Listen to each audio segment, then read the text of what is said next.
a stream of reports in the media this week about a study, 43,000 men involved, that concluded that sperm counts are plummeting uh, catastrophically, to the point where the lead researcher was saying that if it continues like this, then there is a threat to the human race itself. Dot number two is this one, a article in a British newspaper: 800 children as young as 10 given sex change drugs. And of course, we've had this explosion of focus in this whole arena we call transgender in recent times. And the third dot, the one that might not seem to be connected at all, is this one. Will robots destroy us? This is a report, again widely reported around the world, of this spat between two of these high-tech Silicon Valley moguls, Mark Zuckerberg, the T-shirt at Facebook, and Elon Musk, a co-founder of PayPal and one of the leaders in this whole transhumanist high-tech arena. And they have very different views on the dangers or benefits of artificial intelligence. So there's three dots which would not appear on the surface to be connected, like I say, two of them particularly. But let's start off with this collapse in sperm counts. This was a study, like I say, of 43,000 men. And what they did was pull together nearly 200 other studies and did an analysis of them. And they were basically focused in the Western world countries of North America, Europe, Australia, New Zealand. And they found a 59.3% decline in total sperm count in men from those areas of the world. Western birth rates have also been falling for 30 years, according to reports, in this same period. And of course, fertility services, which when I was young, I've got a good memory, you hardly ever heard of.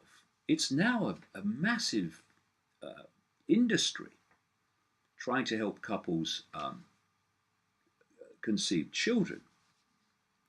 And another thing that's happened in this period, when something clearly is messing with the reproductive processes in men, not only men probably, but this is what this study was about.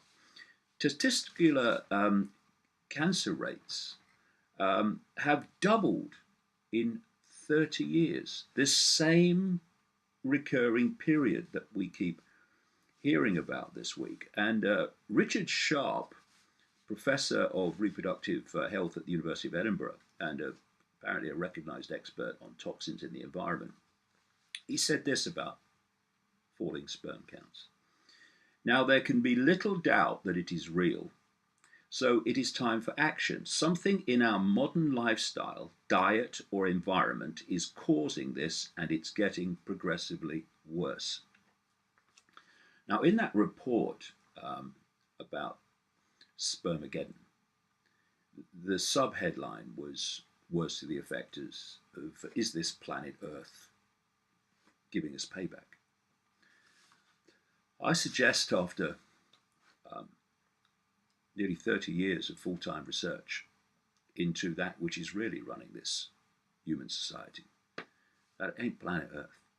This is systematic, and that's what connects to the other dots, as I'll come to.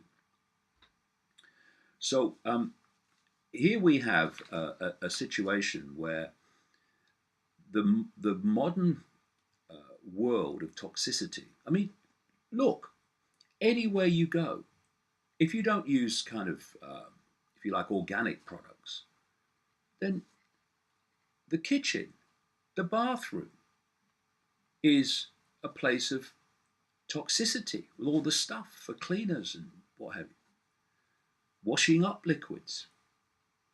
And then you go through an average day going about your life and look at all the times you come um, into contact with toxicity. And of course, because of this extraordinary uh, expansion of technology based on radiation, we live in an incredibly irradiated environment, uh, incredible in its increase compared with when I was a kid in the 1950s. And one of these um, studies into the causes of falling sperm counts is one that was in Israel and Australia, and it highlighted the potential adverse effect on sperm of cell phones carried in trouser pockets. I mean, there it is, right next to said sperm count, all day with most people, and you've got this radiation, this microwave radiation, beating away in just the place you don't want it. Oh no, that won't hurt. Are you kidding?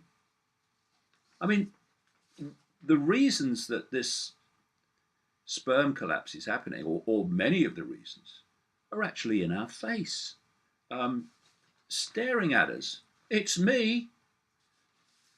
So another villain that's being put forward are chemicals in the environment that mimic.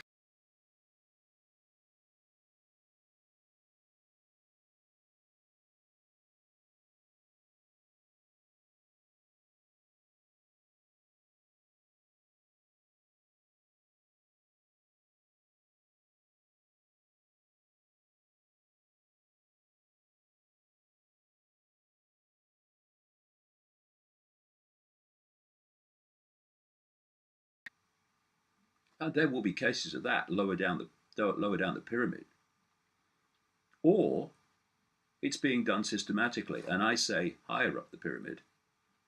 That is exactly what's happening. There is a war on um,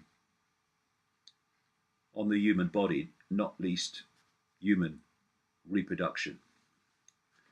So some others, some other things that are in the environment and all around us, and in the things that people use. Um,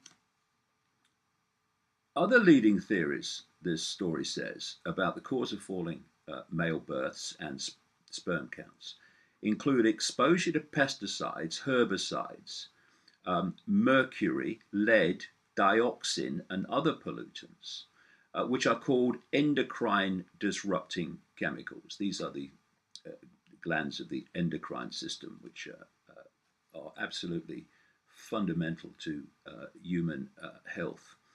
And these endocrine disrupting chemicals are known as EDCs. And EDCs are found in plastics, food containers and packaging, canned food and drinks, electrics, solvents, cleaning products, detergents, pesticides, cosmetics, soaps, car exhausts, polish, paints, batteries, dental fillings, the mercury, and many types of fish, including swordfish. Often highlighted is the hormone disruptor known as BPA, bisphenol or bisphenol.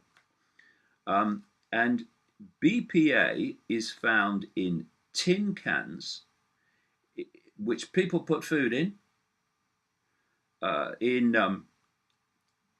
bottles, plastic food containers, and cash register receipts. Thank you, sir. Here's your receipt. You don't want children, do you? So you add to that herbicides sprayed on farms, parks, golf courses, and put all these things together. And we are being deluged at every angle with substances and radiation that are doing for sperm counts. And that, of course, it goes without saying, but I will anyway, eventually, if that goes on, as that lead researcher said, does for the human race. And this is Dr. Melody Millum Potter. She's an American clinical health psychologist, been doing that for 30 years. And she wrote this in an excellent article. Synthetic chemicals can create these silent switches in nature's plan. ECDs, or EDCs, we encounter every day can alter the sex hormone balance, preventing male genitals from growing properly. By suppressing testosterone or by enhancing or mimicking the female sex hormone estrogen, they can undermine the natural testosterone messages surging through a growing fetus. For instance, estrogen mimics such as dioxin, a widespread pollutant and a potent endocrine disruptor, can intercept and overcome a hormonal message from a male gene. Dioxin also acts as a testosterone flusher, reducing male hormone concentrations so much that the male action may not be stimulated adequately. Testosterone suppressors like DDT can block its position as on a receptor. Hormone stimulators can intensify the action of a natural hormone so much that the system shuts down and refuses to receive a male go-ahead signal. In fact, research substantiates that exposure to EDCs at a crucial time can disrupt the entire genital sequence. And so while all this is going on, of course, we've had this explosion of focus out of nowhere in terms of its speed on this whole arena of transgender. And there's a number of things that come from that.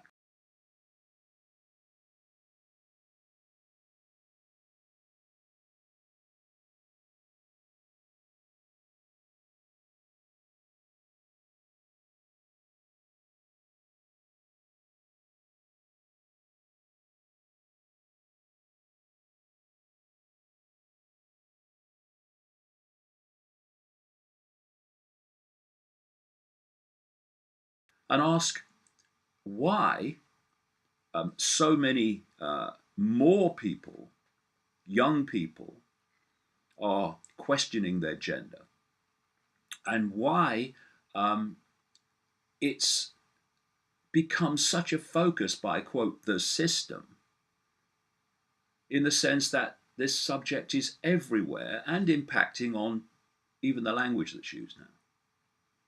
Now, if you look at what is happening from this chemical point of view, indeed what I've just described in that quote, then clearly there is tremendous potential for these chemicals and other disruptors, as they're called, in changing the way that the body develops in terms of its male-female direction.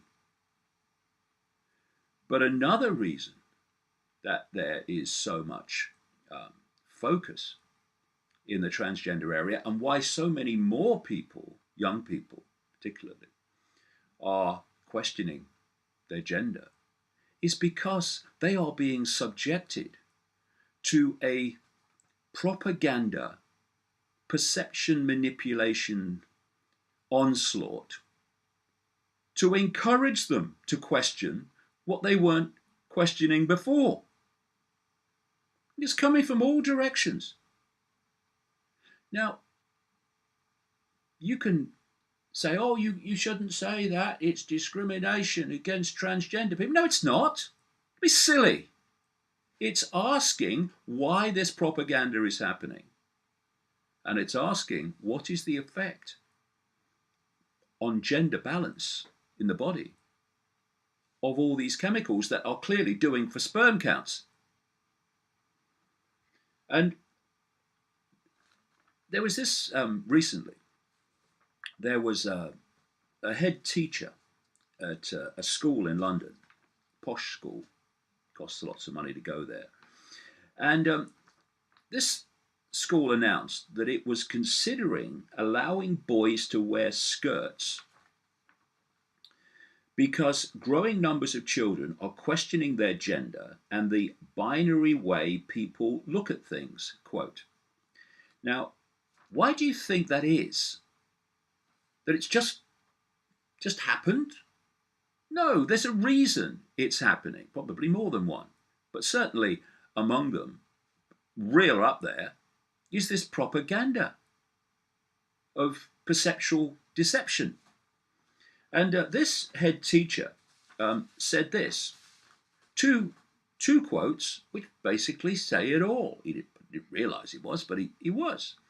Number one, in common with all other schools and youth organizations, we are seeing greater numbers of pupils questioning gender identity than in the past. Oh, I wonder why that could be. What do you think? And his second quote is, having said that, in the years gone by, absolutely no young people were raising this issue at all, and it seems inconceivable that these sorts of questions simply didn't exist. Well, maybe they didn't on the scale that they do now because of this propaganda and because of this impact on male-female balance triggered and instigated by this chemical tidal wave that we now call human society.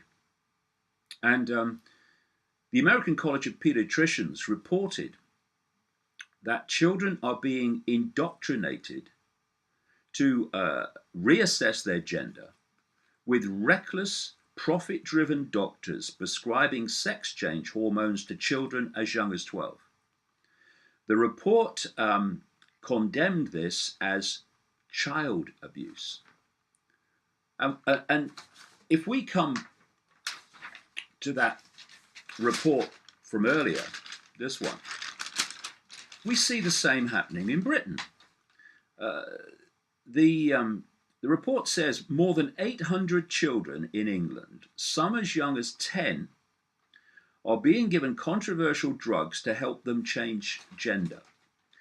The National Health Service, for people around the world, that's the state, although give them time, it won't be, the state health service. The NHS treatment, which halts the onset of adulthood, is aimed at young people who believe they are trapped in the wrong body.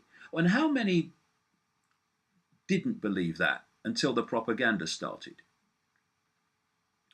Powerful monthly hormone injections stop the development of sex organs, breasts, and body hair, making it easier for doctors to carry out sex swap surgery later, the report goes on.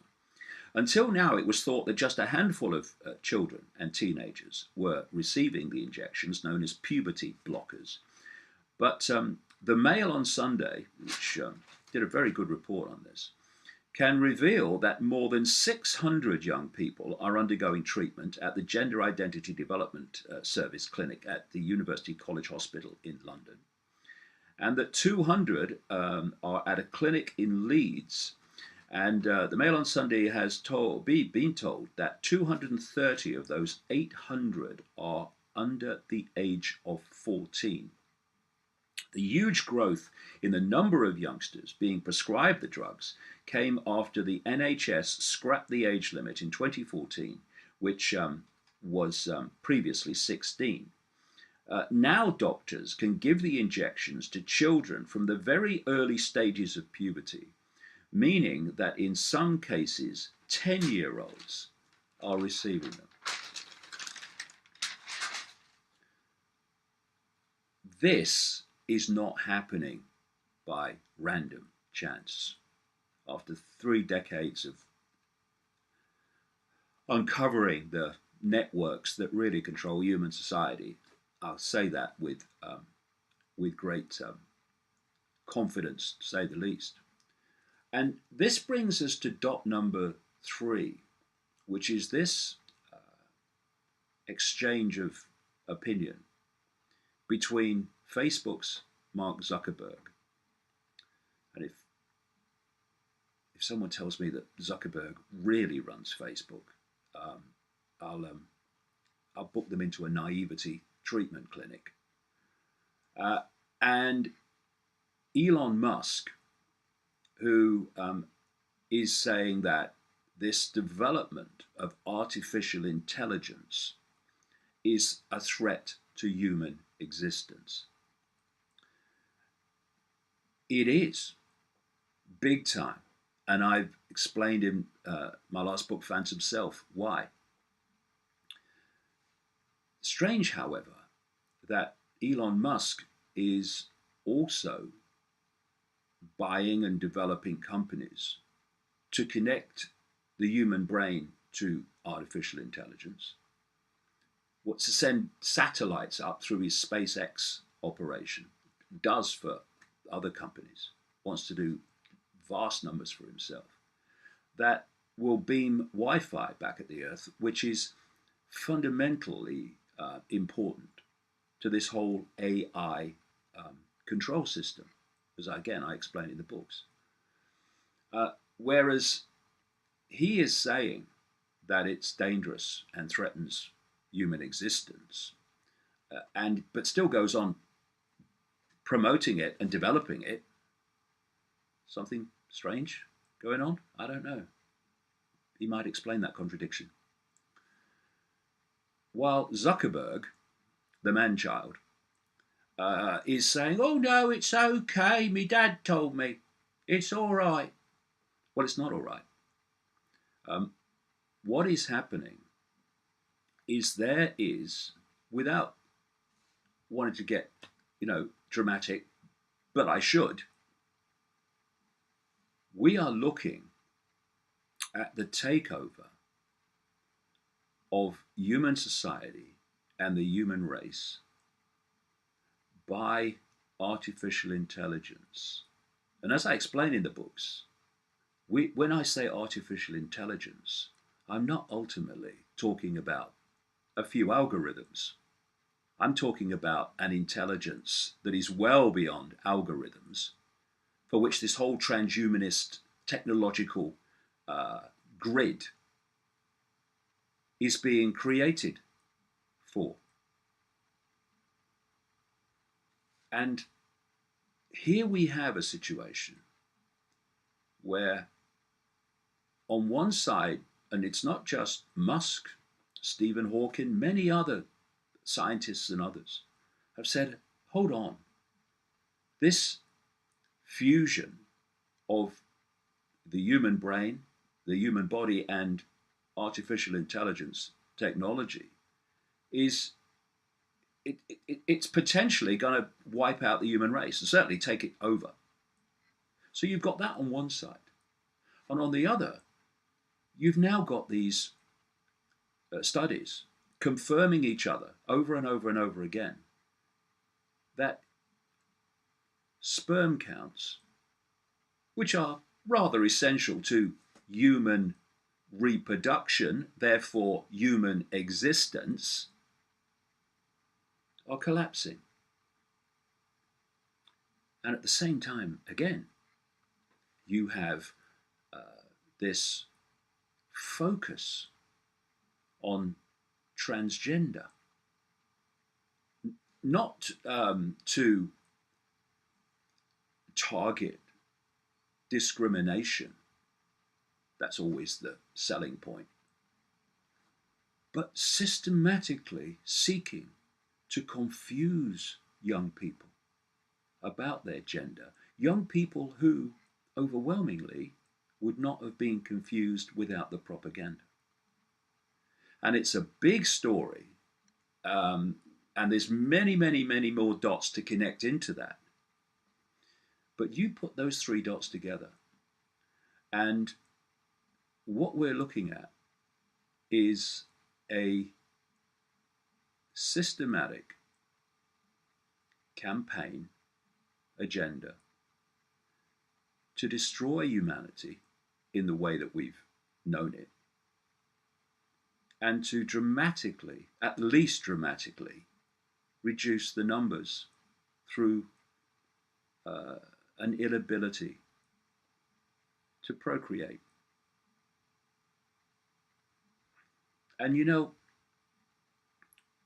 people have laughed at me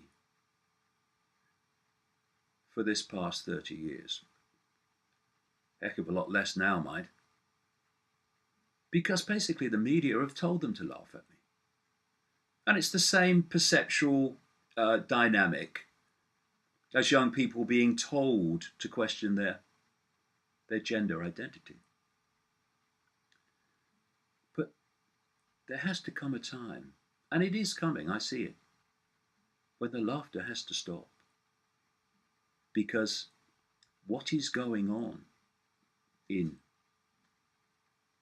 human society, what is going on planet Earth, is something that is light years and light years and light years beyond what appears to be going on. And those who seem to be in control are